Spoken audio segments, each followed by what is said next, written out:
अस्सलाम वालेकुम नाज़रीन, सियासत टीवी के प्राइम टाइम में आप सबका तहदीद से इस्तकबाल है। मैं हूं फरजान अहमद। सबसे पहले पेश है प्राइम टाइम की हेडलाइंस। नए तज़ीन शुदा चिल्लापल्ली रेलवे टर्मिनल का नाम बदलकर पुट्टी श्री रामुलु टर्मिनल रखा जाएगा। बेगमपेट नेचर क्यूर हॉस्पिटल का नाम आंध्र प्रदेश के साबिक़ चीफ मिनिस्टर रोशैया के नाम पर होगा। रेवंत रेड्डी का असम्बली में ऐलान। रेवंत रेड्डी की क़यादत में पसमानदा तबक़ात के लिए बल्दियाती इंतखाबात, तालीम और मुलाजिमतों में 42% तहफ़्फ़ुज़ात की गुंजाइश। मुसलमानों से भी किया गया इंसाफ। तेलंगाना कांग्रेस सदर महेश कुमार गौड़ ने किया दावा। तेलंगाना असेंबली को गांधी भवन की तरह चलाया जा रहा है। मजलिस के क़ायद अकबर ओवैसी का इल्ज़ाम, पार्टी अरकान के साथ ऐवान से किया वॉकआउट। तेलंगाना हुकूमत ख़वातीन सिक्के के वादों को पूरा करने में नाकाम। BRS MLC कविता ने लगाए इल्ज़ामात।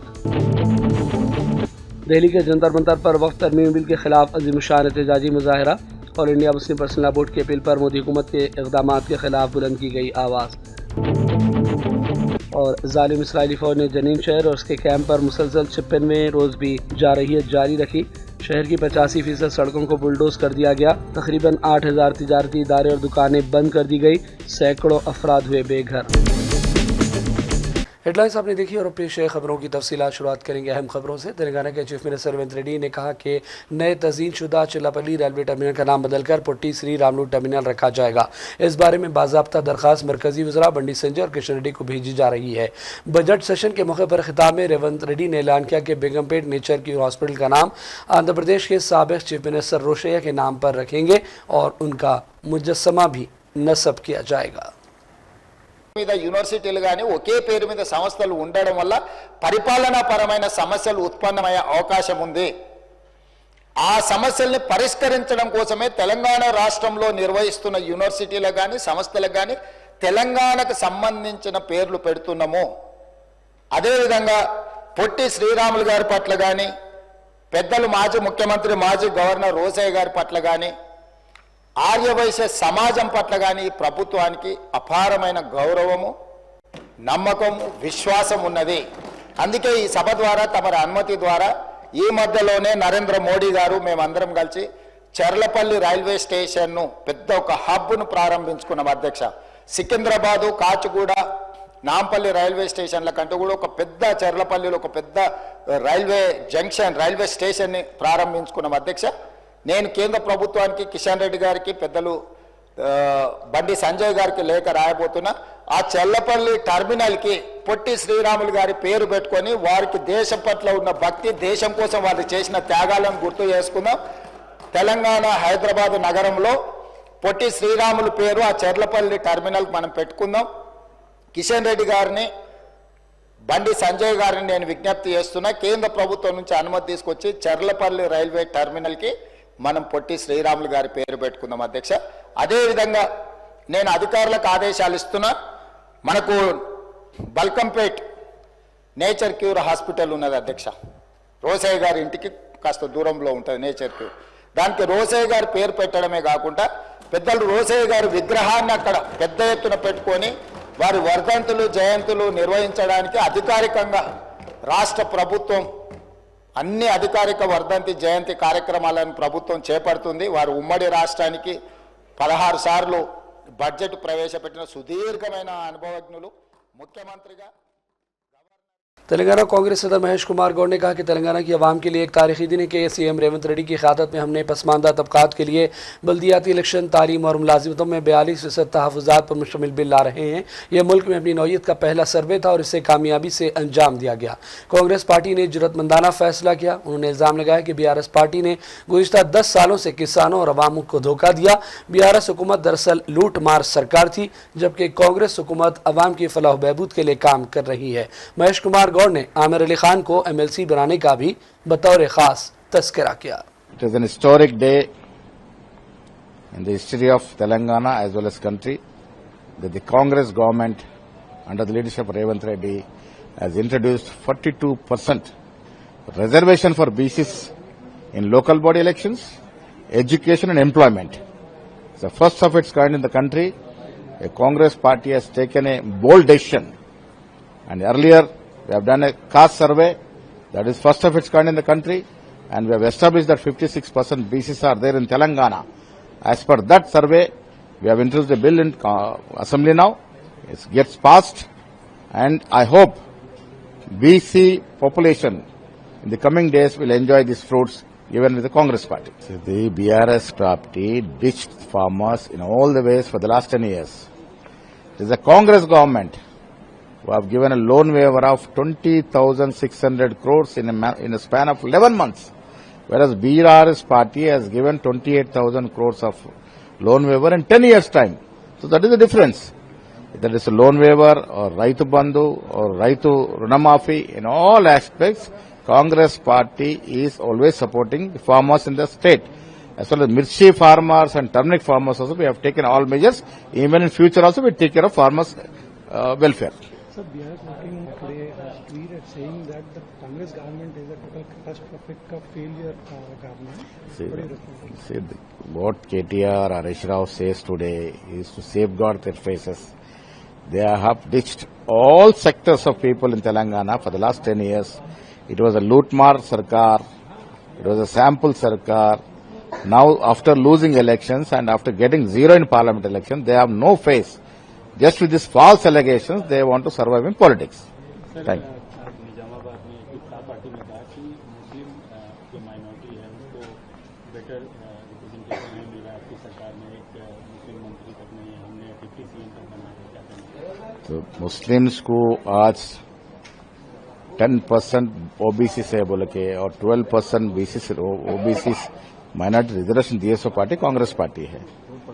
And we have given MLC seat in the last elections. Along with me, Mr. Amir Ali Khan was made MLC. And nearest future, we are going to make a minister also. Telangana assembly को गांधी भवन की तरह चलाने का इल्जाम लगाते हुए मजलिस के कायद अकबर ओवैसी और दीगर पार्टी अरकान ने वॉकआउट कर दिया. इससे कबल उन्होंने कहा कि हुकूमत जवाबात देने के लिए तैयार नहीं है, अवामी मसाइल हल नहीं किए जा रहे हैं, असेंबली चलाने का हुकूमत को ढंग नहीं है. आइए देखते हैं अकबर ओवैसी का ये बयान. उसके बाद भी ऐसा करे तो कैसा सर? फिर आप माइक भी नहीं दे रहे सर. अगर ऐसा करना है बोले तो सर ठीक है सर, हम अंडर प्रोटेस्ट कि this government is really failing to conduct the house and stopping the questions, changing the questions, not giving the answers and really killing the democracy and this house sir on the protest of this sir. और इसके एहतजाज में हम समझते हैं कि ठीक है सर, हम वॉकआउट करते हैं सर. आप ये जरूर बोलूंगा सर कि ये गांधी भवन नहीं है, ये असेंबली है. असेंबली की तरह चलाइए, गांधी भवन को गांधी भवन की तरह चलाइए. बीआरएस एमएलसी कविता ने कहा कि तेलंगाना हुकूमत खवातीन से किए गए वादों को पूरा करने में नाकाम रही. 1 लाख के साथ 10 ग्राम सोने का भी वादा किया गया था. 2,500 रुपये भी खवातीन को देने की बात कही गई. किसानों को भी इंसाफ नहीं मिला. उन्होंने कहा कि वक्त आने पर तेलंगाना की अवाम हुकूमत को सबक सिखाएगी. In the council, this government has very blatantly and shamelessly replied that whatever promises they have made to the women, they are not going to fulfill. Especially a very unique and interesting program called Kalyan Lakshmi was started by BRS government to support the women getting educated and women getting married only after 18 years of age. And this particular program is being sabotaged by this government because they promised that they will also give 10 grams gold along with the 1 lakh rupee which KCR sir was giving. So that now today blatantly in the council they have replied that they are not going to follow it. Other than that, when we look at the farming sector of our state, both turmeric and mirchi farmers are suffering to the great extent. This government is not even listening to them, understanding them, not trying to control the market in their favor. Whereas in their manifesto they had said they will give 16,000 rupees to the mirchi farmers as a MSP and also 12,000 rupees for the turmeric farmers as a MSP. That is not being implemented. On top of this, this Honorable Chief Minister has the audacity to comment and use very derogatory language against our leader KCR Garu. We are severely condemning his attitude, and this is not given in a democracy, and he constantly repeats the same derogatory terms again and again. He is only decreasing the value of the chair that he is sitting in, making him look like he is unfit to sit in that chair. Other than that, it is the people of Telangana who will decide when the time comes. Thank you. Jai Telangana. रुकन assembly Balkunda प्रशांत रेड्डी ने आज assembly में वफ़े सवालात के दौरान निजामाबाद हल्दी के किसानों के मसाइल पर वाकिफ करवाया. उन्होंने कहा कि 8 हलकों के हल्दी किसान अपनी पैदावार को निजामाबादगंज में लाकर फ़रोख्त करते हैं, लेकिन इस सीज़न के आगाज़ से ही निजामाबाद मार्केट में हल्दी की कीमत 12,000 रुपये थी, लेकिन अब ये घट कर 8,000 रुपये हो गए। उन्होंने कहा कि हाल ही में हल्दी बोर्ड के क़याम से किसानों को उम्मीद पैदा हुई, लेकिन उनकी फसल को मुनासिब कीमत नहीं मिल रही है। इस मामले पर उन्होंने असम्बली में तफसीली बयान दिया। అధ్యక్ష, ఇది నిజామాబాద్ జిల్లాలోని బాల్కొండ, ఆర్మూరు, నిజామాబాద్ రూరల్, అట్లాగే కొరుట్ల, జగిత్యాలు, నిర్మలు, ముదోలు, ఖానాపూర్ ఈ 8 నియోజకవర్గాల పసుపు రైతులకు సంబంధించినటువంటి విషయం అధ్యక్ష. ఈ 8 నియోజకవర్గాల పసుపు రైతులు వాళ్ళ పంటని నిజామాబాద్ మార్కెట్లో నిజామాబాద్ గంజ్లో తీసుకొచ్చి అమ్ముకుంటారు అధ్యక్ష. అయితే ఈ సీజన్ ప్రారంభంలో 12,000 రూపాయల క్వింటల్ అమ్ముడుపోయేది అధ్యక్ష నిజామాబాద్ గంజ్లో. ఈరోజు 8,000 రూపాయలకు అమ్ముడుపోతా ఉన్నది అధ్యక్ష. రైతులు బాధతో ఉన్నారు అధ్యక్ష. ఇదే పసుపుని తీసుకుపోయి సాంగ్లీ మార్కెట్లో మహారాష్ట్రలో పోయి అమ్మితే 13,000-14,000 రూపాయలు వస్తున్నది అధ్యక్ష. అంటే మేము కూడా పోయినాం అధ్యక్ష, మార్కెట్ అధికారులతో మాట్లాడినాము, చేసినాము. అయితే అక్కడ ఏం జరుగుతున్నది అధ్యక్ష, ఈ యొక్క ఖరీదారులు సిండికేట్ అయిపోయి వాళ్ళకు కొందరు మార్కెట్ కమిటీ అధికారుల సాయం తీసుకొని రేటును తగ్గిస్తూ ఉన్నారు అధ్యక్ష. ఇది చాలా బాధగా ఉన్నది రైతులకు. ఈ మధ్యలోనే వాళ్ళు పెద్ద ప్రొటెస్ట్ కూడా చేశారు. BRS MLC कविता ने निजामाबाद BRS पार्टी ऑफिस में रोजेदारों के लिए दावत इफ्तार का एहतमाम किया और इल्जाम लगाया कि रेवंत रेड्डी हुकूमत मुसलमानों को नजरअंदाज कर रही है। उन्होंने भी कहा कि KCR के दौर हुकूमत में मसाजिद की आहकपाशी और मरम्मत के लिए 2 लाख रुपए दिए जाते थे। गुज़िश्ता 2 सालों से रकम बंद कर दी गई। इसके अलावा उन्होंने कई वादे किए, लेकिन इसे फरामोश किया गया। कविता ने मुसलमानों को रमज़ान की मुबारकबाद दी और रोज़े की अहमियत का भी हवाला दिया। Celebrating Ramadan with all our Muslim friends and party leaders. Everybody in Telangana knows and understands how much BRS is soulfully attached with the Muslim community of Telangana, whereas Congress party in the last 15 months has not even given a single MLC nor any ministry to the Muslim person here. This is for the first time in the 75 years of Indian independence in our state, either it's United AP or Telangana, that a Muslim does not have a place in the cabinet, whereas BRS government directly made a Muslim an MLC and then a deputy chief minister for the first time in the history, whereas this government has no such sentiments nor such understanding of things. So today Muslims in Telangana are not happy, neither they are empowered politically nor financially, and they are suffering. We want the Congress government to walk their talk, live up to the promises that they gave to the Muslim community. Thank you. Jai Telangana. Congress के रुकन parliament Kiran Kumar Chamla ने कहा कि रेवंत रेड्डी हुकूमत साबिका BRS दौर हुकूमत के कर्जे चुकाने में मुश्किलात का सामना कर रही है। चीफ मिनिस्टर ने ऐवान में भी इसका तस्करा किया। इन सब के बावजूद मुलाजिमीन और दीगर शोबों के लिए रुकूमात जारी की जा रही हैं। सरकारी मुलाजिमीन के लिए बेहतर इक़दामात का हुकूमत ने वादा किया। अब मुलाजिमीन का काम है कि वो एतमाद रखें, मुनासिब वक्त पर उनके हक में फैसले किए जाएंगे। Basically, Revant Reddy ji other day in the assembly spoke about the state financial situation. He openly said that the past government has made so many loans getting state into the debt ridden. Not only that, there are pending bills for the contractors, education institutes for the free education. So many other issues are there. So in that line, he was telling to the employees that in his government, after he came into power, he started giving salaries on the day 1 of the month. So at least he is trying to ask the employees of the state to cooperate with him due to the present financial situation. He will definitely do his best in the coming months by increasing the state revenue. So he was telling that at least they should have to understand what situation he is going through. भैंसा division Tanur मंडल के मौजे गांव में हिंदू वाहिनी से वाबस्ता शरपसंदों ने मुबैना तौर पर तानूर मंडल तहसील दफ्तर के जूनियर असिस्टेंट अब्दुल वकील मुतवद्दिन मदीना कॉलोनी भैंसा के साथ गाली गलोच की और उन्हें लाठियों से मुबैना तौर पर जदोकोब किया गया। हुजूमी तशद्दुद का निशाना बनाने की कोशिश की गई। इत्तला के बाद भैंसा एडिशनल SP अविनाश कुमार और दीगर ओहदेदार पहुँच गए और इस सिलसिले में एक शिकायत दर्ज करते हुए मुकदमा दर्ज करते हुए तहकीकात का आगाज़ कर लिया गया। और बात मौसम के हवाले से, तेलंगाना में मौसम की शिद्दत मुसलसल बढ़ रही है। दोनों शहरों हैदराबाद और सिकंदराबाद में भी दर्जे हरारत में इजाफा हुआ। बालानगर इलाके में दर्जे हरारत 42.6 रिकॉर्ड हुआ। नामपनी में 41.4 और अंबरपेट इलाके में 41.2 रिकॉर्ड हुआ। दोपहर के औकात में घरों से बाहर निकलना मुश्किल होता जा रहा है। दीगर अजला में भी दर्जे हरारत में मुसलसल इजाफा नोट हो रहा है।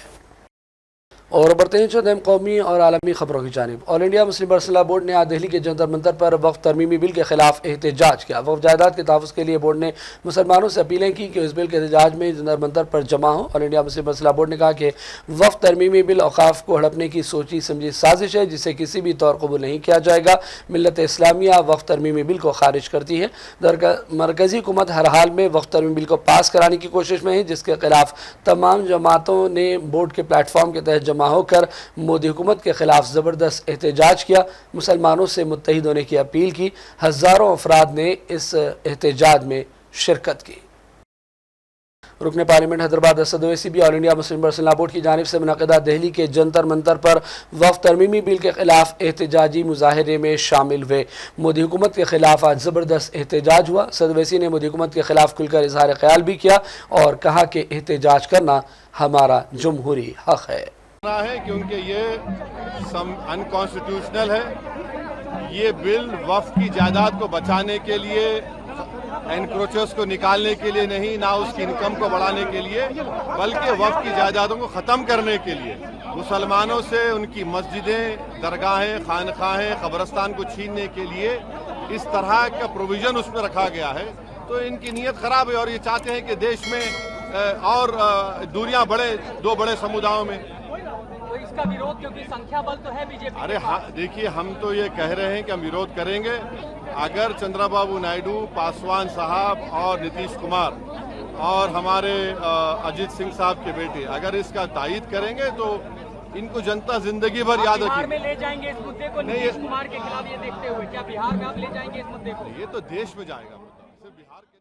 कांग्रेस के रुकन पार्लियामेंट में इमरान प्रतापगढ़ी ने all India Muslim personal board के जंतर मंतर पर वक्फ बिल के खिलाफ जलसे का दिफा किया। उन्होंने कहा कि मोदी हुकूमत गैर जरूरी तौर पर वक्फ मामलात में मुदाखलत करना चाहती है और तानाशाही का सिलसिला जारी है। ये सरकार को समझने की जरूरत है। बहुत विरोध है, आप खुद कह रहे हैं, मीडिया के साथ ही कह रहे हैं कि बहुत विरोध है। ऐसे में सरकार जो तानाशाही थोपने की कोशिश कर रही है उसके खिलाफ लोकतांत्रिक तरीके से अगर संस्थाएं विरोध कर रही हैं तो अच्छी बात है, विरोध करना चाहिए। क्योंकि सरकार क्यों तानाशाही थोपना चाहती है? वक्फ की जमीनें लूट करके अपने उद्योगपति दोस्तों को देना चाहते हैं क्या? ये सरकार असहमति की कौन सी आवाज को सुनती है? किस बिल पर इसने असहमति की आवाज को सुना है? इसी देश की पार्लियामेंट में 146 सांसदों को सस्पेंड करा करके 10 बिल पास कराए गए थे। ये असहमति की आवाज सुनने वाली बात हुई। जेपीसी का गठन क्यों किया आपने, जब जेपीसी के सदस्यों की राय को सुनना ही नहीं था? ये सरकार पूरी तरह से झूठ बोल रही है। सरकार पूरी तरह से तानाशाही पर उतारू। वक्फ जायदादों को हड़पने के लिए लाया गया वक्फ बिल काबिल मजम्मत है। दिल्ली के जंतर मंतर पर मौजूद एहतजाजियों ने मीडिया से बातचीत के दौरान ये रद्दअमल दिया। आइए देखते हैं इस मौके पर चंद एहतजाजियों के बयान।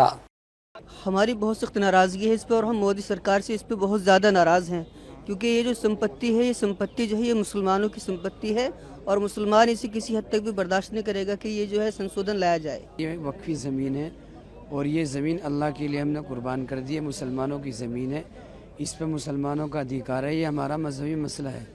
इसके अंदर अगर कोई इस तरह की दखल अंदाजी होगी तो बर्दाश्त नहीं की जाएगी। जब तक ये बिल जो है वापस से नहीं ले जाएगा, जो इन्होंने कानून बनाया है, तो हम यहाँ से नहीं जाएंगे। ये जो बिल पास किया है इसे रद्द करवाना है। हाँ जी, क्या कुछ कमियां लग रही है इसमें आपको? बस ये जो ज़मीन है हमारी है, हमने इन ज़मीन। बोर्ड की अपील पर मुल्क भर में बीजेपी हुकूमत के खिलाफ और मुतनाज़ा वक्फ तरमीमी बिल के लेकर शदीद एहतजाज जारी है। वरंगल, हनमकुंडा, काजीपेट समेत कई शहरों में मसाजिद में पीर को ज़ोहर की नमाज के बाद पुरअमन एहतजाज हुआ, जहाँ नमाजियों ने वक्फ बिल को मुस्तरद करते हुए हुकूमत से मुतालबा किया कि मुसलमानों के मजहबी और कानूनी हुकूक पर हमले बंद करे और वक्फ जायदादों के तहफ़्फ़ुज़ को यकीनी बनाया जाए। और ये चीज़ आइंदा आगे चल के भी एहतजाज करना पड़ेगा, क्योंकि पार्लियामेंट में वो लोग मस्जिद है बिल को पास करने के लिए 5 करोड़ सिग्नेचर्स भेजे गए, 5 करोड़ मेल्स भेजे गए, कई सुझाव दिए गए, उनको कई सजेशन दिए गए, मगर किसी चीज़ को मंजूर नहीं करके एक तरफा फैसला कर रहे हो। मस्जिद है वो लोग, क्योंकि मुसलमानों को एक जद देना है उनकी एक कोशिश है, मुसलमानों को एक सेकेंड क्लास सिटीजन बना के रखने की कोशिश कर रहे हैं वो लोग। इसमें हम अपने पूरा हमारे हम लोग यहाँ पर एहतजाज कर रहे हैं। अपील की जा रही है कि जो तरमीमी कानून है, जो पहले से वक्फ के जो कानून है उन्हें मलहूज़ रखा जाए और इसमें किसी किस्म का भी तरमीम मुसलमानों को बर्दाश्त नहीं है। लिहाजा यही अपील है कि किसी किस्म का भी तरमीम ना किया जाए। जनूबी हिंद की रियासतों की जानिब से हिंदी ज़बान के मामले को लेकर मरकजी वज़ीर किशन रेड्डी ने मोदी हुकूमत के फैसलों का दिफा किया। उन्होंने इल्ज़ाम भी लगाया कि स्टालिन और दीगर रियासतों के चीफ मिनिस्टर गलत बयानी से काम ले रहे हैं, जबकि हुकूमत ने कोई नया इक़दाम नहीं किया है। तमिलनाडु का मुख्यमंत्री स्टालिन जी जो आज दक्षिण भारत के लोगों को एकत्रित करने के लिए तमिलनाडु को अन्याय हो रहा है, नरेंद्र मोदी जी सरकार हमारे ऊपर हिंदी ठोप रहे, ऐसा एक गलत प्रचार कर रहे। आज तक भारतीय जनता पार्टी नेतृत्व वाली नरेंद्र मोदी सरकार कोई नया पॉलिसी नहीं लाया। पहले से ही 3 लैंग्वेज सिस्टम है।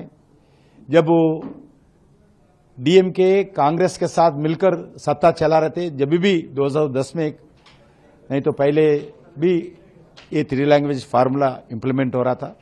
मैं पूछना चाहता हूं 2020 में न्याय एजुकेशन पॉलिसी आया, इस 5 साल में कभी भी इस आवाज नहीं उठाया। इलेक्शन के पहले ही फिर हिंदी के बारे में 3 लैंग्वेजेस के बारे में आवाज उठा रहे। सिर्फ इलेक्शंस में डीएमके के खिलाफ आज लोगों में एक माहौल हो गया। इनका परिवारवाद का, भ्रष्टाचार का, इनका जो वादा किया वादा इंप्लीमेंट नहीं करने के कारण एक तमिलनाडु में एंटी डीएमके वातावरण है। उससे बचने के लिए आज ये डीएमके सरकार 3 लैंग्वेजेस फार्मूला हो, हिंदी के खिलाफ हो, एंटी हिंदी स्लोगन हो और एंटी केंद्र सरकार का स्लोगन हो और डिलिमिटेशन के द्वारा कॉन्स्टिट्यूंसीज कम होगा, पार्लियामेंट कॉन्स्टिट्यूंसी, ऐसी अलग अलग गलत प्रचार करते हुए इलेक्शन चुनाव एजेंडा सेट करने के लिए प्रयास करें। मैं पूछना चाहता हूं, आप इस 4 साल में जो वादा किया तमिल लोगों को इलेक्शंस में मैनिफेस्टो के द्वारा वादा इंप्लीमेंट किया नहीं, ये चर्चा करना चाहिए। ये गलत झूठा प्रचार एजेंडा लेकर इलेक्शन जीतने के लिए प्रयास करें। मैं चाहता हूं तमिल जनता भी जो जागरूक हो गए, चेतना हो गया। जो गलत प्रचार कर रहे स्टालिन उनके पार्टी, तमिलनाडु के जनता इसको एक्सेप्ट नहीं करेंगे। आने वाला चुनाव में बिल्कुल तमिलनाडु में डीएमके और अब बात करेंगे फ़लस्तीन की। ग़रब उर्दून की शुमाली जनीन म्यूनसिपालिटी ने कहा कि काबिल इसराइली फ़ौज ने शहर की 85% सड़कों को बुलडोज कर दिया। तकरीबन 8000 तिजारती इदारे और दुकानें बंद कर दी गई। कैंप के तमाम रिहायशों को ज़बरदस्ती बेघर कर दिया गया। जालिम इसराइली फ़ौज ने जनीन शहर और उसके कैंप पर मुसलसल 56वें दिन भी जारहियत का सिलसिला जारी रखा। घरों को बुलडोज करने और जलाने और दूसरों को फ़ौजी बैरकों में तब्दील करने की कोशिशें जारी हैं। मुकामी ज़राए ने इत्तला दी कि जालिम फ़ौज ने सुबह से ही जनीन शहर में जनीन कैंप और करीबी महलों में छापे मारे। उसके साथ पानी के टैंक भी मौजूद थे। जंगी तैयारों की शहर पे परवाजें जारी हैं। कैंप से बेघर हुए अफराद की तादाद बढ़कर अब 21,000 हो गई है, जो कि जनीन की 25% आबादी की नुमाइंदगी करती है। और अब आखिर में हेडलाइंस पर डालेंगे एक और नजर। नए तज़ीन शुदा चिल्लापल्ली रेलवे टर्मिनल का नाम बदलकर पुट्टी श्री रामुलु टर्मिनल रखा जाएगा। बेगमपेट नेचर क्यूर हॉस्पिटल का नाम आंध्र प्रदेश के साबिक़ चीफ मिनिस्टर रोशैया के नाम पर होगा। रेवंत रेड्डी का असम्बली में ऐलान। रेवंत रेड्डी की क़यादत में पसमानदा तबक़ात के लिए बल्दियाती इंतखाबात, तालीम और मुलाजिमतों में 42% तहफ़्फ़ुज़ात की गुंजाइश। मुसलमानों से भी किया गया इंसाफ। तेलंगाना कांग्रेस सदर महेश कुमार गौड़ ने किया दावा। तेलंगाना असम्बली को गांधी भवन की तरह चलाया जा रहा है। मजलिस के क़ायद अकबर वैसी का इल्ज़ाम, पार्टी अरकान के साथ ऐवान से किया वॉकआउट। तेलंगाना हुकूमत ख़वातीन से किए वादों को पूरा करने में नाकाम। DRS MLC कविता ने लगाए इल्ज़ामात। दिल्ली के जंतर मंतर पर वक्फ तरमीम बिल के खिलाफ अज़ीमुशान एहतजाजी मुज़ाहिरा। All India Muslim personal law board की अपील पर मोदी हुकूमत के इक़दामात के खिलाफ बुलंद की गई आवाज़। और जालिम इसराइली फ़ौज ने जनीन शहर और उसके कैंप पर मुसलसल 56वें रोज़ भी जारहियत जारी रखी। शहर की 85% सड़कों को बुलडोज कर दिया गया। तकरीबन 8000 तिजारती इदारे और दुकानें बंद कर दी गई। सैकड़ों अफराद हुए बेघर। प्राइम टाइम का सिलसिला फ़िलहाल यही ख़त्म करते हैं। मोहम्मद फरजान अहमद को पूरी टीम के साथ इजाज़त दें। देखते रहिए सियासत TV। अल्लाह हाफ़िज़।